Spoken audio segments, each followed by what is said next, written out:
Hey folks, welcome to the Korcek Connection. I'm Matt Korcek. This is where faith, family, hard work, and real life come together through honest conversations with people from all walks of life. So pull up a chair, settle in, let's get connected. Alrighty. Well, here we are in a new adventure. This is my beginning episode to what, Lord willing, will be a very least a mini-series, if not a continuing podcast, dubbed the Korcek Connection. So, over the past few months, I have been feeling that I needed to speak more to other parents, other dads, other men, and I haven't quite felt how I should do that. And then the other day, probably a month ago, I was listening to a podcast show, Glenn Beck, that I greatly enjoy listening to. And it suddenly came upon me, why don't I do a podcast? I don't know how many people I'm going to reach with this, but I feel that this is, at least in today's world, probably the best way to talk with a lot of different people. I mean, yeah, sure, I could go up to on the street and just go and start talking to people and, hey, how are you doing? What's going on? Talking to people about this, that, or the other thing. But unfortunately, in today's day and age, as many of you all are well aware, that is something that is not really done anymore, unfortunately. But that is what it is. So I figured, hey, I'll try this out. Can't be that hard, can it? Boy, howdy, have I been wrong. Some of the different programs I'm using to try and blend together my intro song to make an intro song, because you've got to be careful not to copyright anybody. Last thing I want is for my podcast to get taken down because of a copyright infringement, or, hey, you know what? You got a lot of people that subscribing, but you can't make any money on subscriptions because you got copyright infringement or anything of that nature, or worse, get a demand letter in the mail from someone's attorney. That'd be even worse. So learning how to do all this has been quite the learning curve. So anyways, again, thank you for listening, and hopefully we'll have a good connection. My whole goal with this entire podcast is that it will feel like you are sitting down at the table with a friend of yours, just having a one-on-one conversation and just, talking about our faith, talking about being parents, our community, my life as a Christian, as a father, blue collar work, whatever the case may be. Everybody is always welcome to send in any questions they may have to my show email. That is show@korcekconnection.com. And please, by all means, if you have a thought for the show, if you would like to maybe talk on the show, and maybe we can have one-on-one conversation. I'll shoot you some questions. You can answer them. You can ask me questions. Just have a straight up conversation. That would be absolutely awesome. I enjoy talking to people. This whole talking by myself thing is just kind of weird. So anyways, so today is July 3rd. That means that tomorrow is July 4th, which is the 4th of July, aka our Independence Day.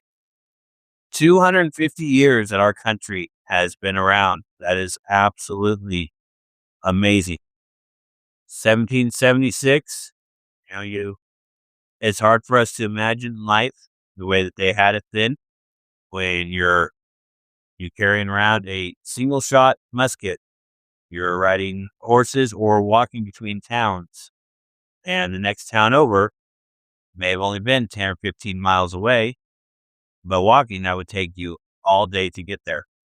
Riding a horse would take you a couple of hours still to get there. So things have definitely changed. It's a research and whatnot, and I heard that apparently Washington, D.C. is going to be having the largest ever in the world firework presentation.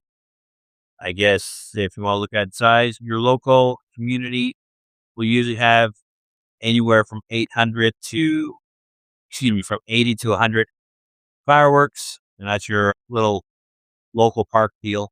A larger city, 30 to 50,000 people, would have something in the lineup 800 to 1,000.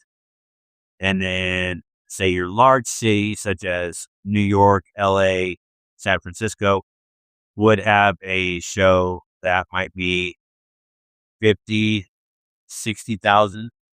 The largest firework display that happens on a yearly basis is, I believe it's Macy's, if I remember correctly. And that's like, or maybe it was the New Year's Eve. It was 80, either which way. It was 80,000 individual firework shots or firework mortars. Apparently, what's happening tomorrow in Washington, D.C.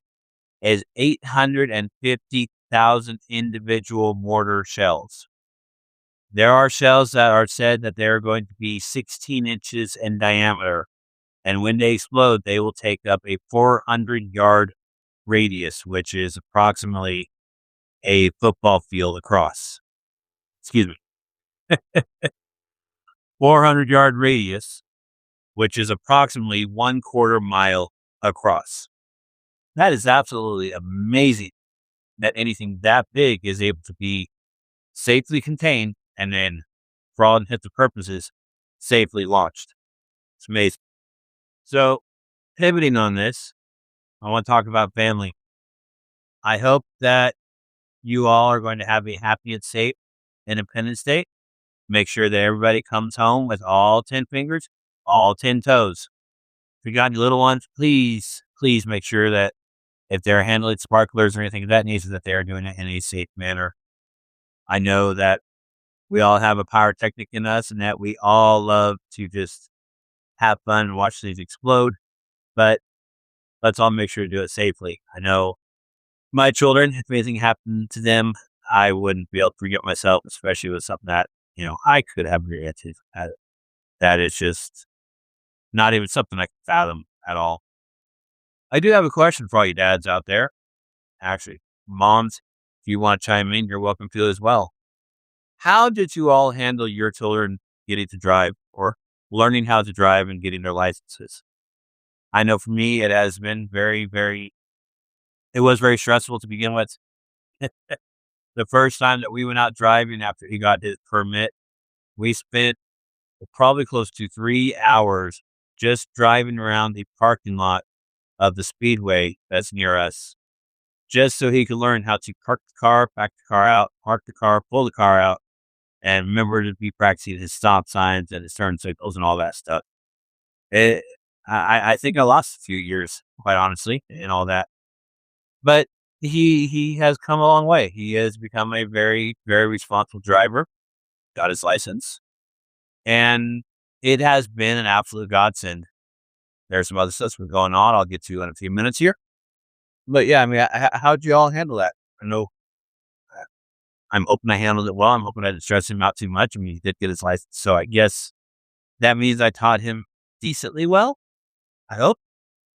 But anyways, as to why I say that it has been a godsend, about a week after he got his license, my wife, Jennifer, wound up in the hospital for several days. This was right the last week of school that this happened, right during finals week for both of my boys. And it was a very big blessing that he had his license. He was able to still get him and his siblings to school and ended up doing that the entire week that she was in the hospital and not able to work. And it has been a big blessing since. So Jen went into the hospital for what was some sharp pains, and they did some checks and whatnot, and turned out she had deep vein thrombosis, which is a blood clot in your leg. And then she wound up with some more severe pain in her side, and they did a check of that, and she had a multitude of blood clots in her lung. Just the one. She had a few in the other lung, but primarily just her right lung. She had a bunch of blood clots. And we're still trying to determine what the cause is. We're over a month out from that now, and she still is not, for the most part, able to drive. She's not able to do much of any work at all. She gets tired really easily. Can't move around all that fast without a potential of causing herself to, you know, fall over or something like that because she's moving too quick for her body. So my oldest son has been playing chauffeur for her and then taking his siblings to and from different things they need to do. The job, watching the neighbor's dogs, or whatever the case may be. So if you guys have a child that is looking to get their permit or looking to get their license, definitely encourage them and do your best, obviously, to teach them well, but definitely be big on encouragement for them because you never know where that may end up being a benefit to you. I surely did not expect that a week into my son getting his license that, hey, guess what? You are now the chauffeur and the primary driver of mom's vehicle. And I figured at worst or at best, he'd use it a little bit. And that would be that. Not, you know, almost every day that he's driving and doing stuff. So, you got children that are doing that, encourage them. Always be an encouragement to your children. I know the Lord has put it on my heart that I have not been as big of an encourager to my children as I should be. And dare I say it, sometimes I have probably been more of a negative Nancy to them than I should have been. And realizing that is definitely quite painful. So always be encouraging your children. Encourage them in the word and encourage them to do the best they can. And that whenever something happens, to get up, try it again. A lot of you are probably asking yourself, who is this guy on the other side of the microphone making this podcast?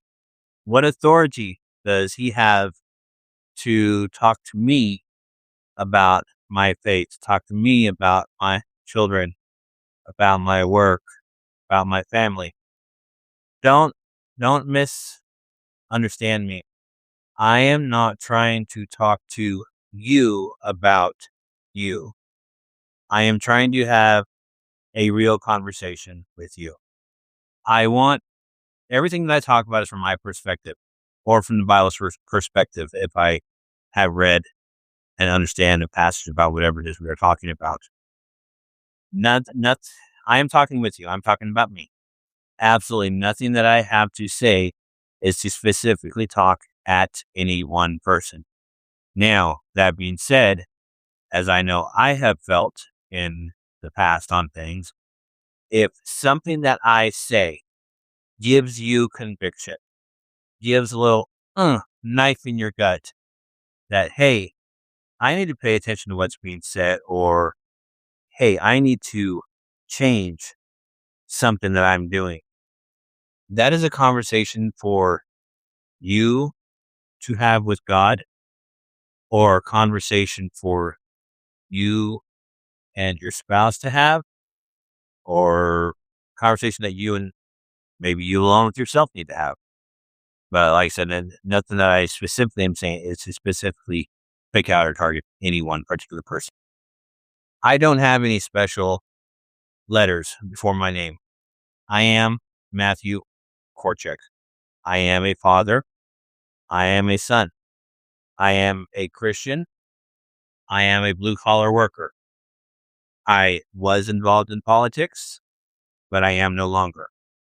And the politics that I was involved in was at the county level, not any higher than that.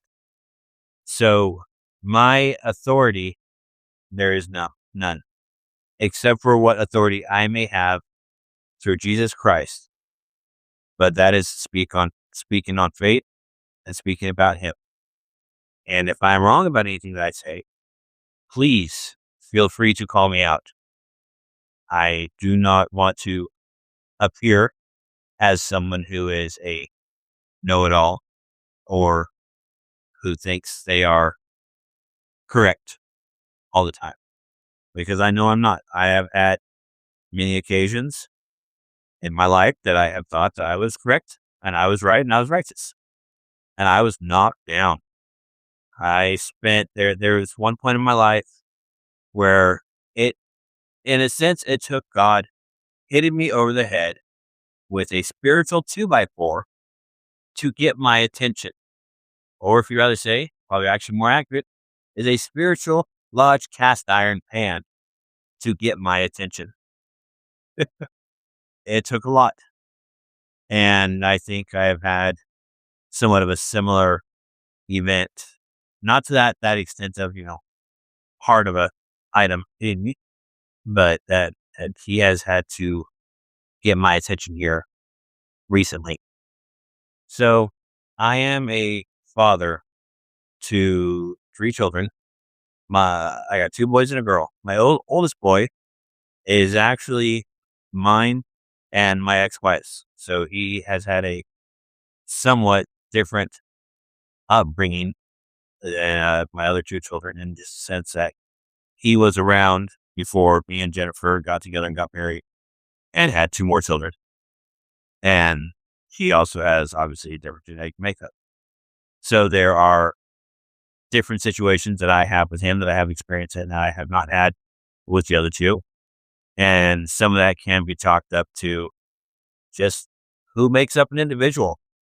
I mean, I was raised with my stepdad for the majority of my life. I think if I remember right, he came into the picture when I was about 2.5 or so. So a lot of my mannerisms and everything I get from him. But my mechanical working on stuff, my electrical, being interested in electrical stuff, welding, everything of that nature, I do not get from my stepdad. I get that from my biological dad because he is mechanically inclined and what have you. So that just goes to show that even if you are primarily raised with somebody else, the traits that whoever genetically makes up you will still show through to one extent or the other. So, I'm talking about my faith a moment ago. I have known Christ. I asked him into my heart a number of years ago. I was very young. I think somewhere around 5, possibly younger. But like a lot of people, I went through and I asked him again and again and again. Mainly because I did not understand how that all worked at the time. I thought, oh man, maybe I didn't ask him into my heart right, or maybe I didn't ask him to be my savior right, or anything like that. I know different now. But I also know that we can walk away from him.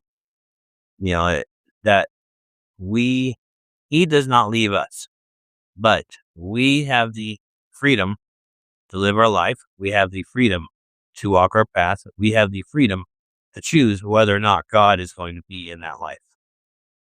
Now, that can be as simple as just asking God to be there, or that can be as strict as you becoming a pastor of a church and being a leader to a flock of people that God is entrusting you with to draw up and teach correctly. So that particular part of your path really does depend on you and God. That strict of I guess maybe it's not right to say that strict of a relationship with Christ is anything of that nature.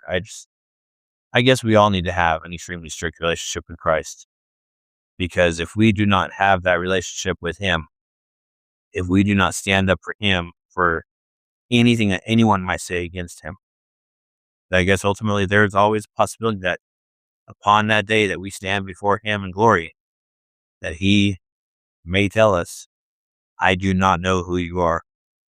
Part of the reason I am doing this podcast is I am trying to be obedient to him, to spread God's love, to show God's love through talking about him, through talking about my experiences across the board, and talking with others. Because when it comes to that time, I know for me, I want to hear, well done, good, faithful servant. I do not want to hear, you did all these things, but I do not know who you are.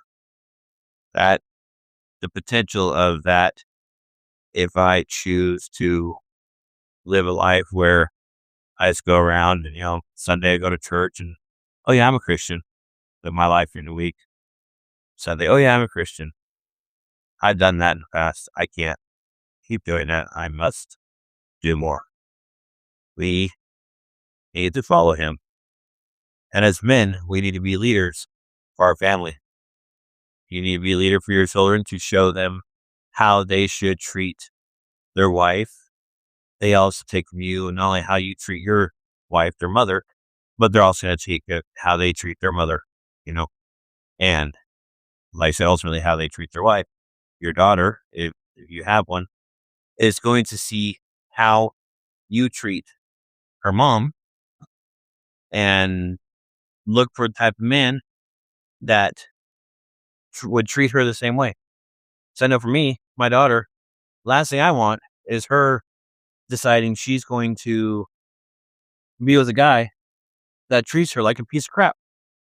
Heck no. And if for whatever reason she finds a guy who at first treated her right, but hey, I'm a jerk and I'm going to do whatever. Boy, howdy, don't do it.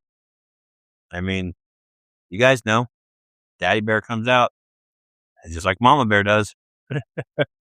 But anyways, so going forward with these podcasts, I'm obviously going to be having a theme for every day. This one being the first, the pilot episode, was a lot of it was just about me learning how to talk with you guys on here.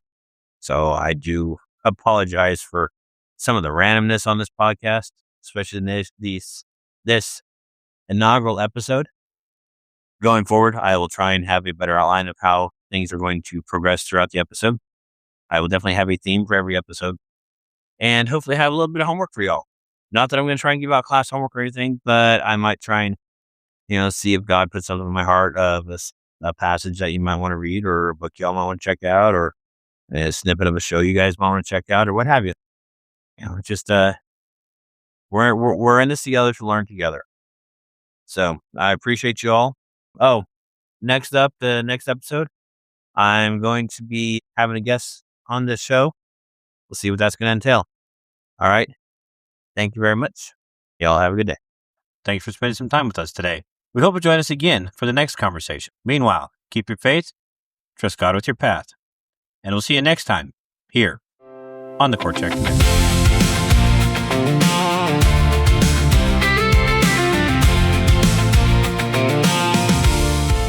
If you like today's episode, remember to follow the Korcek Connection on Facebook, TikTok, and YouTube. God bless.